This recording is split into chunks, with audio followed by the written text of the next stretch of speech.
अजितदादांच्या विमान अपघातावर राष्ट्रवादीच्या नेत्यांकडूनही शंका उपस्थित। अजित पवारांचा 100% घात झाला। आमदार अमोल मिटकरींचं वक्तव्य, तर घात की अपघात याची चौकशी व्हावी, रुपाली ठोंबरेंची ही मागणी।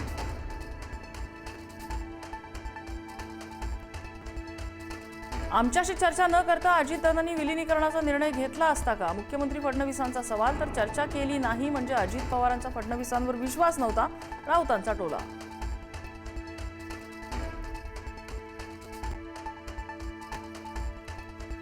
राष्ट्रवादीच्या विलीनीकरणाबाबत होणार मोठा खुलासा। रोहित पवार 9 फेब्रुवारीला पत्रकार परिषद घेणार, सांगणार इनसाइड स्टोरी। विलीनीकरणाबाबत आतापर्यंत काय घडलं हे पुराव्यांसह सांगणार।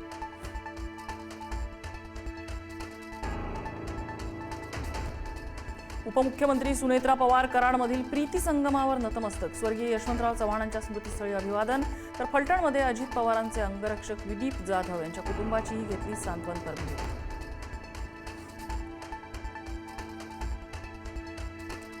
मुंबईहून पुण्याला आता 48 मिनिटात पोहोचता येणार, रेल्वे मंत्री अश्विनी वैष्णव यांची माहिती। काल अर्थसंकल्पात मुंबई पुणे हायस्पीड रेल्वेची घोषणा।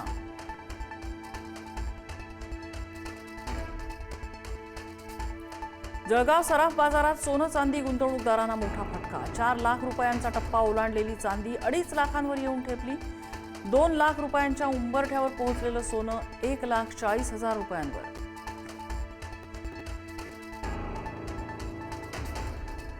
सांगलीतल्या टिळक चौकात हिट अँड रनचा थरार। मद्यधुंद कार चालकाने 10 ते 12 जणांना उडवलं, अनेक जण गंभीर जखमी। गाडी चालकाला नागरिकांकडून बेदम मारहाण। गडचिरोलीतील 4थीतल्या विद्यार्थ्याची गळफास घेऊन आत्महत्या। आरमोरी तालुक्यातल्या कोजबीमध्ये हृदयद्रावक घटना। मजुरीसाठी आई वडील सुद्धा परराज्यात।